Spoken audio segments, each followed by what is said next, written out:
Questions. My dear friends, let me begin with a simple question. How many of you want to be happy? Now let me ask you a second question. How many of you are happy every day? Suddenly the room becomes quiet. Questions. This, my friends, is the story of our lives. We all desire happiness, but we don't all choose happiness. Because happiness is not a miracle, happiness is a challenge. Happiness is a skill. Questions. Happiness is a decision. And most importantly, happiness is your responsibility. We often say, I'll be happy when I get that job, when I earn more money, when people appreciate me. Questions. When life becomes easier, but the problem with I'll be happy when is that it never ends. The moment one condition is met, we create 10 more. Questions. Happiness becomes a moving target, and we end up running after it like a dog chasing its own tail. My friends, don't chase happiness, cultivate it, plant it, water it, grow it within yourself. Questions. What if I told you something revolutionary? The people who are genuinely happy are not the ones with perfect lives. They are the ones who choose happiness despite an imperfect life. Questions. Because your life will never be perfect, but your response can be. Happiness is not awarded, happiness is earned. Happiness is the result of the small challenges you take every day. Questions. Challenge your anger, challenge your mood, challenge your ego, challenge your excuses, challenge your mind. The one who wins these small battles wins the biggest treasure in life, inner peace. Once, questions, a man told me, "Sir, my wife has a problem. She is always angry." I asked him, "And what is your problem?" He said, "I am always affected by her anger." I laughed and said, questions. When two people don't work on themselves, they become each other's biggest problem. Happiness begins when you decide, I will stop blaming and start building. Questions. Because blame is a waste of your precious life energy. Building yourself is an investment in your future happiness. Some people keep waiting for life to get better. Questions. Without realizing that life gets better when you get better. If you want joy, work on your mindset, work on your habits, work on your focus, work on your reactions, work on your gratitude. Questions. You can't sit in a room with the lights off and keep screaming at the darkness. You have to get up or walk a little and switch on the light. That switch is your attitude. Questions. Most people outsource their happiness. My partner should make me happy. My family should treat me better. Or my friend should always understand me. But happiness is not Amazon Prime. Questions. It will not be delivered to your home in 24 hours. You have to deliver it to yourself every morning. If you give people the remote control to your happiness. Questions. Don't be surprised if they change the channel anytime they want. Take the remote back. Control your peace. Control your thoughts. Control your state. My teacher once told me something beautiful. Questions. If someone can make you angry in 30 seconds, it means they are controlling your life from outside your body. Challenge yourself next time someone tries to provoke you. Just smile and walk away. Questions. Not because you are weak, but because you are wiser. Because peace is more valuable than proving a point. Because happiness is more important than ego. If you ever feel unhappy, don't ask questions. What is missing in my life? Instead ask, what have I forgotten to appreciate? Happiness increases not by adding more, but by appreciating what already exists. Every morning, questions. Challenge yourself to be grateful for 3 things. Even on bad days, especially on bad days. That is when the challenge has the most power. Let go of grudges. Let go of overthinking. Questions. Let go of the habit of comparing your life with others. Social media is a highlight reel, not a reality show. No one posts their tears, their failures, their loneliness. Questions. But all those things exist in every life. Challenge yourself to stop comparing and start living. Be present, be real, be peaceful. Happiness is contagious, so is misery. Choose your company wisely. Questions. Walk with people who uplift you, not drain you. People who encourage you, not criticize you. People who speak about growth, not gossip. If you cannot find such people, become one. My friends, questions. I want you to remember one thing: happiness is not a moment, it is a daily practice. Just like fitness demands daily training, happiness demands daily effort. Every morning when you wake up, questions, you have two choices: complain or appreciate, react or respond, blame or grow, give up or rise. Questions. Life will always give you a reason to be upset, but you must challenge yourself to find a reason to be happy. Because in the end, questions, the happiest people are not those who have the best of everything, but those who make the best of everything. So, my dear friends, challenge yourself to smile more, to forgive more. Questions, to let go more, to grow more, to love more, to live more. And above all, challenge yourself to be happy. Not tomorrow, not next week, but starting now. Thank you. Questions. We all want happiness. We chase it, dream about it, and hope life will someday magically arrange itself to make us happy. But here is the truth that life keeps whispering to us over and over again. Questions. Happiness is a choice, not a condition. It is not something we feel only when life becomes perfect. It is something we decide even when life is far from perfect. Think about your daily routine. Questions. You wake up in the morning and sometimes the day already feels heavy. Maybe you didn't sleep well, maybe there's tension at home, or maybe the to-do list is waiting like a mountain. Questions. In that very first moment, life gives you a choice. Will you let circumstances decide your state of mind, or will you decide it yourself?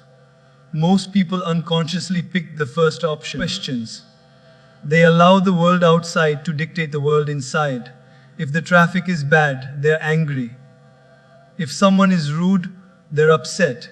If something doesn't go their way, the whole day is ruined. Questions.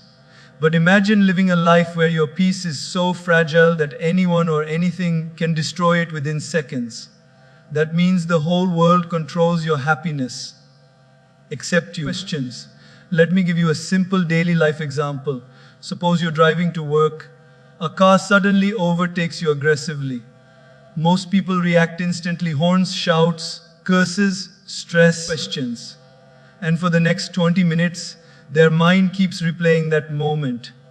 Their anger stays long after the other driver is gone. But in that moment, what did we actually achieve? Questions. We handed over our peace to a stranger who doesn't even know we exist. That person was in our life for 5 seconds, but we allowed them to emotionally control us for the next 30 minutes. Questions. Sometimes the entire day. Happiness is a choice when you tell yourself. Questions. Maybe that driver is rushing to a hospital. Maybe they had a bad morning. Maybe they're struggling with something I don't know. Questions. Let me not spoil my mind because of something I cannot control. And suddenly, with that thought, your heart becomes peaceful again. The situation didn't change. The traffic didn't change. Questions. The other driver didn't change. You changed, and that made all the difference. Or take another example, relationships. Every family has disagreements. Every marriage has arguments. Questions. Every friendship has misunderstandings. But some people remain joyful even in the middle of these imperfections. Why? Questions. Because they don't wait for people to become perfect before they choose happiness. They choose to see the good in others, even when the flaws are visible. They choose patience over irritation. Questions.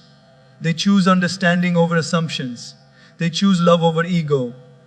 And these choices are what keep them emotionally rich and peaceful. Some people say, questions. I will be happy when my partner changes, or when my parents understand me, or when my boss becomes kinder, or when my life becomes simple. But happiness that depends on external changes will always be delayed. Questions. You will spend your whole life waiting for people to behave exactly the way you want. And that day will never come, because humans are imperfect. Situations are unpredictable. Life is unstable. Questions. But your response can still be stable. Happiness is not about controlling everything around you. It is about controlling what's happening within you. A beautiful example is children. Questions. They can cry intensely one moment and laugh loudly the next. Why? Because they don't hold on to negative emotions. They feel it and then they let it go. But as adults, we do the opposite. Questions. Someone said something hurtful in the morning, and we mentally carry it like a heavy bag until night. The weight increases, the irritation increases, and happiness becomes impossible. Questions. Children choose happiness quickly because they choose to release, not store. Imagine someone compliments your work. It feels good, doesn't it? But imagine someone criticizes it. Suddenly, questions, the mood drops. But why? The same person who can appreciate you can also criticize you. The question is, why does our happiness depend so strongly on their opinion? If someone praises you, be grateful. Questions. If someone criticizes you, learn from it or ignore it if it's meaningless. But do not give away your power to their words. Let your peace come from within. Questions, not from people's unpredictable judgments. Happiness becomes easier when you stop saying, I have no choice, because you always do. Maybe not in the situation, questions, but always in your response to it. You cannot control the weather, but you can carry an umbrella. You cannot control people's behavior, but you can control your reaction. Questions. You cannot control every event in your life, but you can control how much it affects you. Every single day, life gives you hundreds of moments. Small, simple questions, ordinary moments, where you get to choose happiness over irritation, calmness over chaos, appreciation over complaint, gratitude over envy, peace over drama. And here's the most empowering part. Questions. When happiness becomes your choice, it becomes your habit. When it becomes your habit, it becomes your personality. And when it becomes your personality, it becomes your life. Remember, questions. Happiness is not something you wait for. It is something you create every day, every moment, every choice. Questions. Most people spend their entire lives chasing happiness the way a child chases a butterfly, running endlessly, reaching out desperately. Questions. Only to realize the butterfly always flies a little further away. And the harder they run, the more exhausted they become. But the wise eventually discover something magical. Questions. Butterflies land on people who sit still, who create a beautiful garden. Similarly, happiness doesn't come to those who chase it wildly. It comes to those who cultivate it patiently. Questions. Think about how we treat happiness in daily life. We link it to events, achievements, or milestones. Questions. I'll be happy when I get promoted. I'll be happy when I buy a new phone. I'll be happy when everything finally settles down. But life rarely settles down the way we hope. Questions.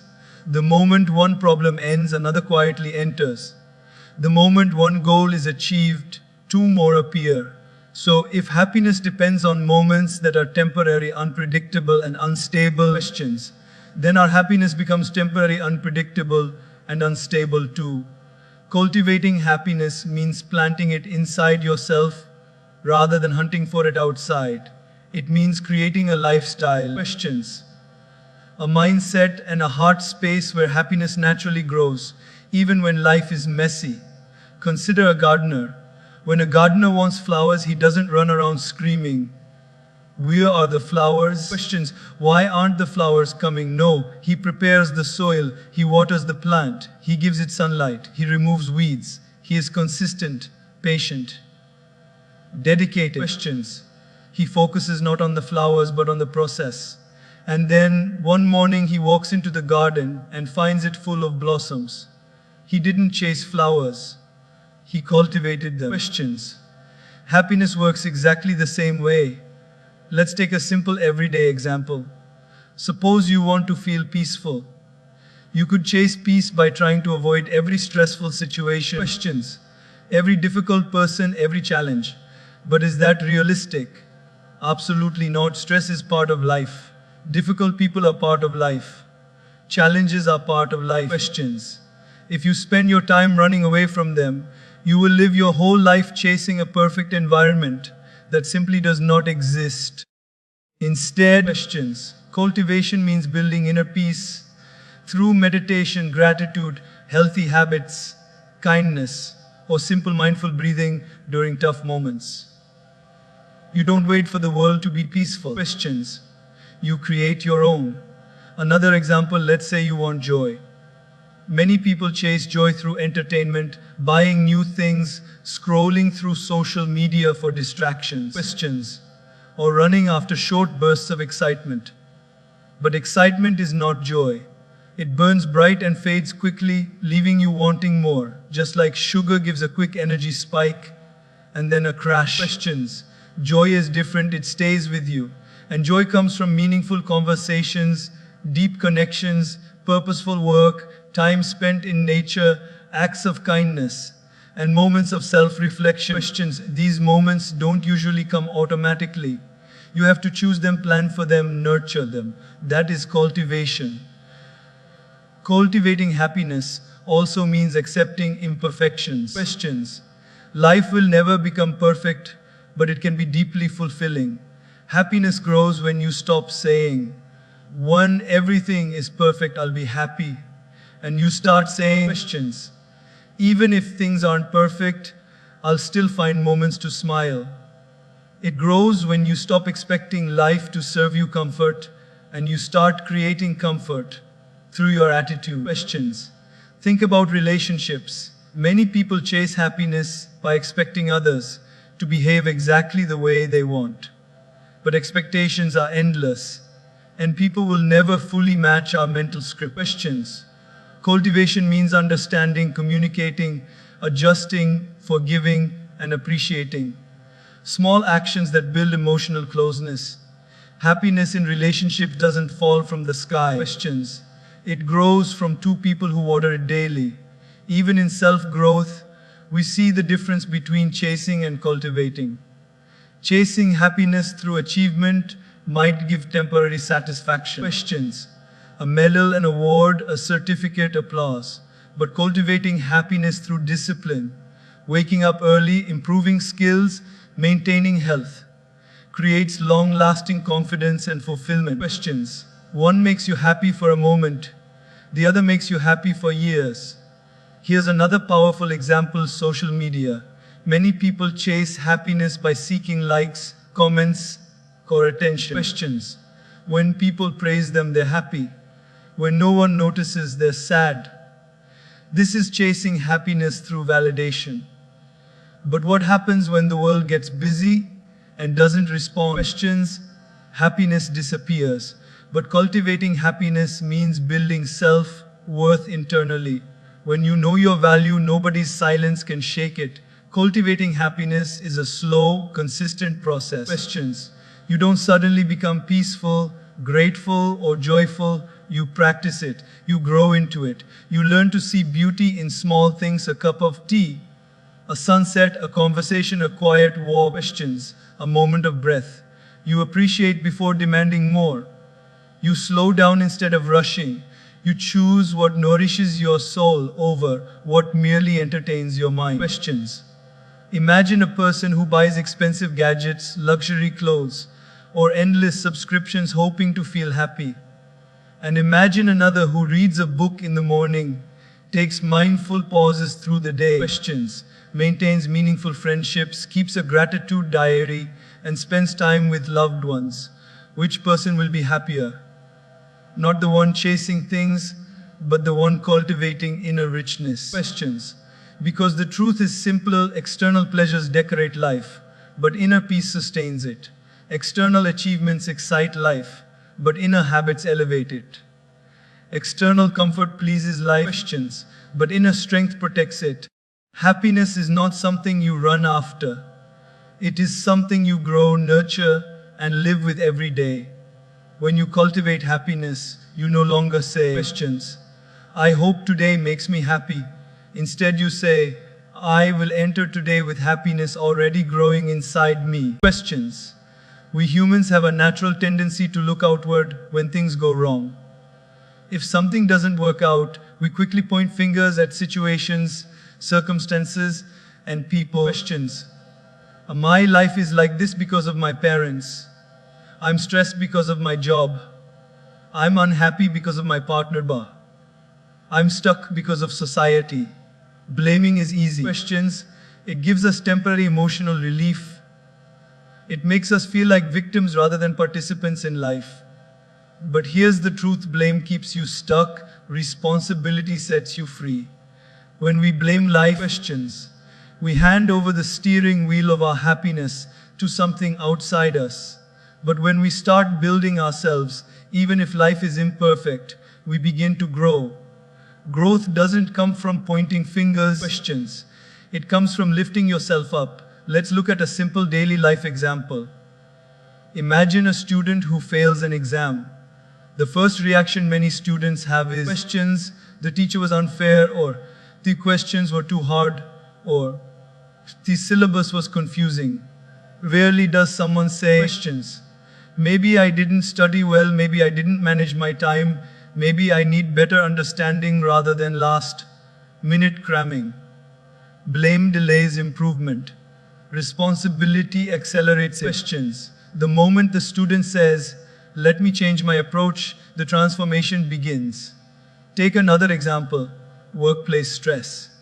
It's very common to hear people say questions. My boss is the reason I'm unhappy, or my company doesn't understand me, or my job drains me. While some jobs truly are challenging, blaming the job alone doesn't solve anything. Questions. But building yourself does. Maybe you can work on communication skills, improve time management, learn to set boundaries, upgrade your skills, or find ways to handle pressure more effectively. Question. Building yourself gives you options. Blame restricts you, self-growth expands you. Even in relationships, blame is the easiest reflex. When couples argue, both sides quickly say questions. You don't understand me. You always do this. You never listen. You hurt me. These sentences are full of blame, not solutions. Questions. But what happens when one person decides to build themselves emotionally? Learn patience, communicate with calmness, understand before reacting, and express feelings instead of accusations. Questions. A relationship that was cracking can suddenly begin to heal. One person's inner growth can influence the entire emotional atmosphere. Here's a story, like example, that many people can relate to. Questions. Imagine someone who complains every morning. Questions. The traffic ruined my day. The weather made me irritated. The noise outside disturbed me. My colleagues frustrated me. But the real issue isn't traffic, weather, noise, questions, or colleagues. The real issue is that the person hasn't built inner resilience. When the mind is fragile, even small disturbances become big problems. But when the mind is strong, questions, even big problems become manageable. Life won't stop throwing challenges, but you can get better at receiving them. Questions. Blame is like sitting in a car with no fuel and shouting at the road for not moving. Building yourself is like getting out, filling the tank, and starting the journey again. One keeps you stuck, questions, the other keeps you growing. Take fitness as an example. Many people say, questions, I don't have time to exercise, I'm busy, my schedule doesn't allow it, my metabolism is bad. These are forms of blame. But the moment someone says, questions, let me start with 10 minutes, or let me walk instead of scrolling on my phone, or let me make small changes, their life begins to shift. Building habits is building yourself. Questions. Even financially, people often say, questions, I can't save because my income is low, life is expensive, or I never get opportunities. But someone who decides to build themselves will start learning new skills. Questions. Practicing discipline in spending, taking small steps toward growth, taking responsibility for their financial habits. Slowly but surely, their life improves. Responsibility creates progress. Questions. Many of us also blame our past. My childhood was tough, so I can't move forward. People hurt me, so I can't trust anyone. Duh. Failures broke me. Questions. So I can't try again. But remember this, your past is a place of reference, not a place of residence. You can visit it, learn from it, heal from it, but you don't have to live in it. Questions. Building yourself means acknowledging the pain without allowing it to define your identity. Blame creates walls. Building yourself creates doors. Imagine two people walking in the rain. One says, questions. What does it always rain when I step outside? My whole day is spoiled. The other says, it's raining. Let me carry an umbrella next time. Let me walk carefully. Questions. Let me enjoy the sound of the rain. Same situation, different inner approach. One blames the rain. The other builds adaptability. Questions. Happiness comes naturally to those who stop seeing themselves as victims of life and start seeing themselves as sculptors of their destiny. Sculptors don't complain about the stone. Questions. They work with what they have and create something beautiful out of it. Life gives everyone a different stone. What you carve out of it is your responsibility. Questions. When you stop blaming and start building yourself, small shifts begin to happen. You become calmer. You become stronger. You gain confidence. You respond with wisdom, not impulsiveness. Questions. You stop waiting for the world to change and start creating changes within yourself. And the most beautiful part, when you grow internally, questions, the world around you begins to feel different. Not because the world changed, but because you changed. Life may not always give you what you expect, questions, but it will always give you opportunities to build yourself. And when you choose building over blaming, you take control of your happiness. You reclaim your power. You unlock your potential. Questions. You become the creator of your peace. Because at the end of the day, happiness is not found in a perfect life. It is found in a person who is willing to grow, adapt, questions, and rise no matter what life brings. Questions. One of the biggest misunderstandings in life is believing that peace depends on the situations around us. Questions. But real peace has very little to do with what is happening outside and everything to do with what is happening inside. Life will always bring challenges, delays, misunderstandings, conflicts, questions, uncertainty, and unexpected disturbances. You can't control all of it, but you can control something far more powerful, your reaction. Your reaction is the gatekeeper of your peace. Questions. The world may knock on your door in 1,000 ways, but only your reaction decides what you let in. Take a simple example. You wake up in the morning, ready to start your day. Questions. And suddenly the power goes off. A lot of people immediately get irritated. They complain. They shout. They ruin their entire morning over something they cannot control. Questions. But what changes because of their reaction? Does the electricity come back faster? Does the situation improve? Not at all. The only thing that changes is their peace, now damaged for no reason. Questions. But imagine someone else in the same situation who smiles and says, all right, questions. Let me prepare in a different way. Or, let me use this time for something else. Or, it's temporary. No need to lose my calm. Same situation, different reaction. Questions. And this different reaction leads to a peaceful mind, not a disturbed one. That is the power of choosing how you respond. Here's another relatable example. Questions. You send a message to a friend or colleague and they don't reply for hours. Questions. Many people instantly assume the worst. They're ignoring me. They must be upset. Why would they do this? The mind creates stories, and with those stories comes anxiety, irritation, questions, and overthinking. But what if the person was simply busy driving, resting, or dealing with something personal?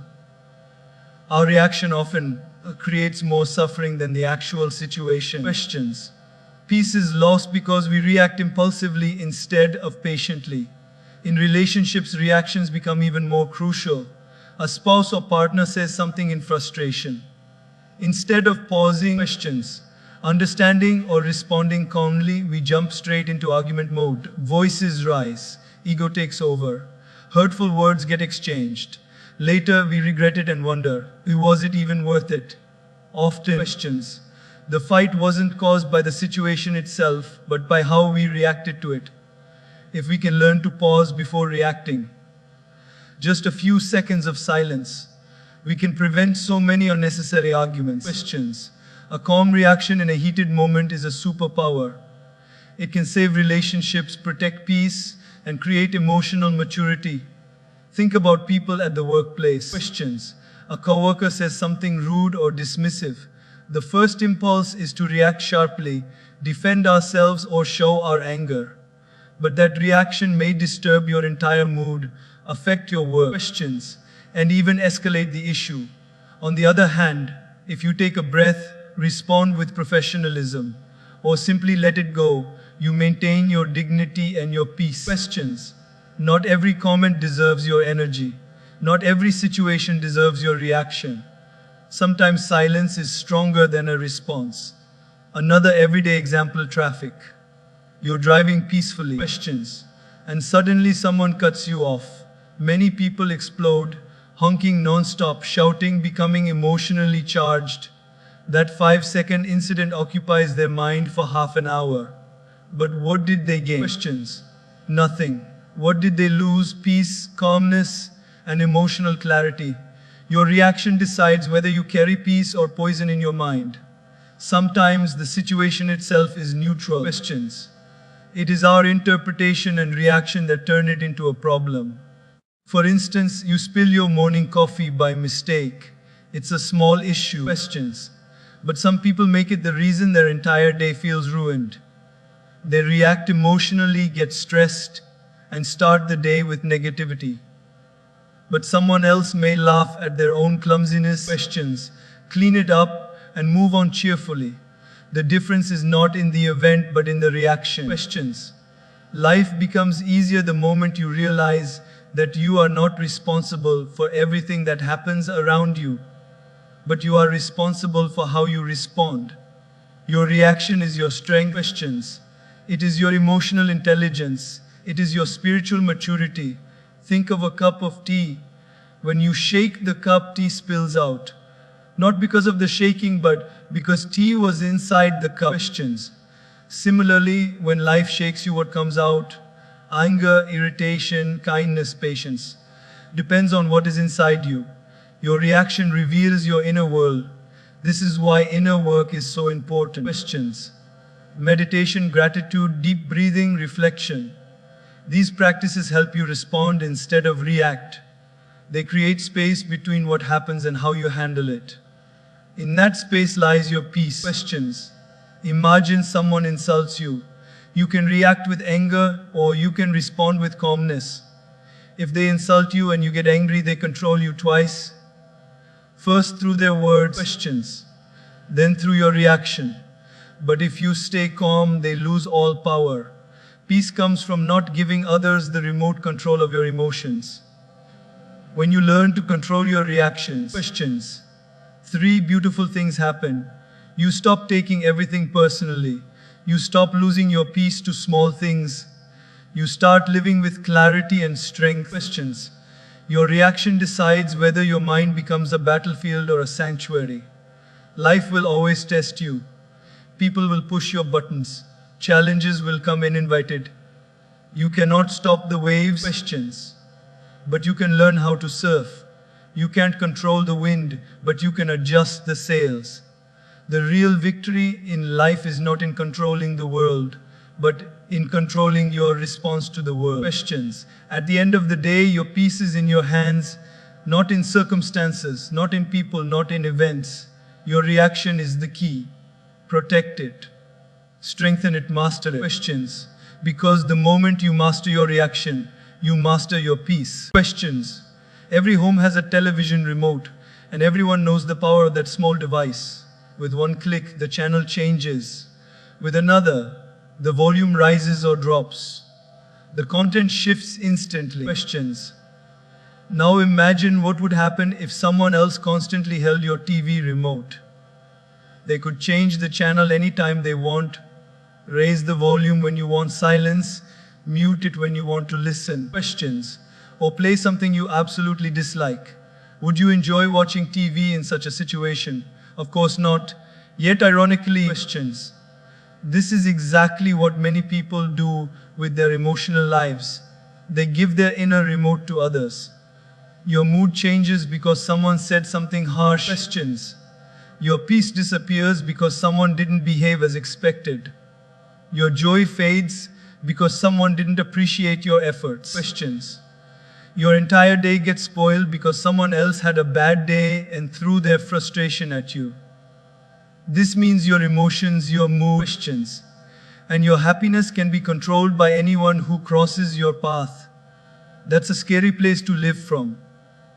Taking control of your emotional remote means reclaiming power over your internal world. Questions.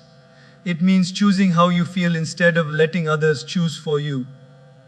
Let's begin with a simple daily life example. Imagine you wake up in a good mood. Questions.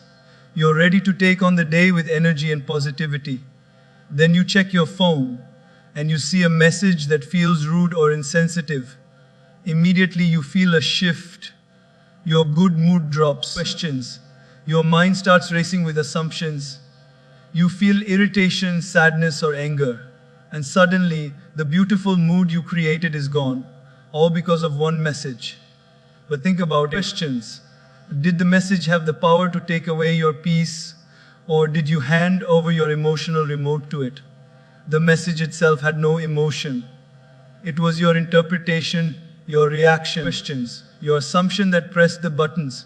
When you control your remote, you might say, maybe the person was in a hurry, or let me clarify calmly, or simply questions. This doesn't deserve my peace. Just like that, your mood remains stable. Here's another situation. You're driving and someone cuts you off aggressively. Questions. Most people instantly get triggered. Horns, anger, internal irritation. Your inner remote changes to the anger channel immediately. Questions. And the rest of your journey becomes filled with emotional turbulence. But the driver who caused it, they've already moved on. They don't even know you exist. So who is suffering? Questions. Only the one who gave away their remote. If you keep your emotional remote with yourself, you might say, maybe they are rushing to the hospital, or maybe they're stressed, or even simply questions. Let it go. In one moment, your peace remains untouched. This is what emotional control feels like. Not suppression, but intelligent choice. Now think about the workplace. Questions. A colleague makes a sarcastic comment. The natural instinct is to feel hurt or offended. But if you allow this one comment to dictate your mood, then your entire day becomes burdened.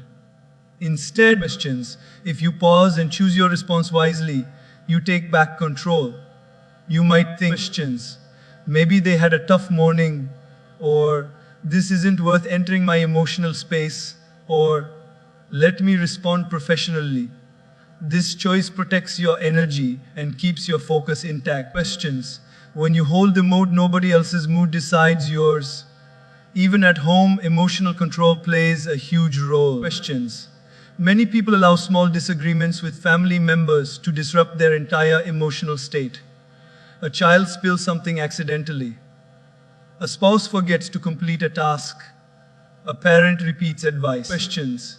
These little things often push people into irritation. But the question is, do these situations deserve to control your emotions? When you own your emotional remote, you respond with patience. Questions, not impulsiveness. You understand instead of blaming. You choose to be calm instead of reactive. Emotional maturity starts where emotional control begins. Let's look at friendships. Often questions. People feel disappointed when a friend doesn't text back, cancels plans, or forgets something. Emotional reactions arise immediately. Questions. They don't care about me. I'm not important. They're ignoring me. This emotional drama begins even before understanding the other person's situation. Questions. But when you take control of your remote, you remind yourself, maybe they're busy. Maybe they're overwhelmed. Let me not jump to conclusions. Our peace is preserved. Questions. Relationships improve, clarity replaces confusion. One of the most powerful examples is this: someone compliments you and you feel happy. Someone criticizes you and you feel sad. Questions. Your emotional remote is in their hands. But imagine if your happiness came from your self-worth, not from people's opinions. Then compliments would feel nice, but not necessary. Questions. And criticism would feel like feedback, not an emotional attack. This is true emotional independence. Taking control of your emotional remote isn't about becoming emotionless. Questions. It's about becoming emotionally intelligent. It's about choosing which emotions deserve your time, attention, and energy. Questions. Just like you wouldn't waste your evening watching a TV channel you dislike, why should you waste your life feeling emotions you never chose? When you control your emotional remote. Questions. You don't react, you respond. You don't explode, you examine. You don't get manipulated, you stay grounded. You don't get drained, you stay aligned. Life becomes lighter. Questions. You become stronger, your peace becomes stable. Remember, your emotional remote belongs in your hands, not in the hands of people, situations, or stress. The moment you take control of it. Questions. You take control of your happiness.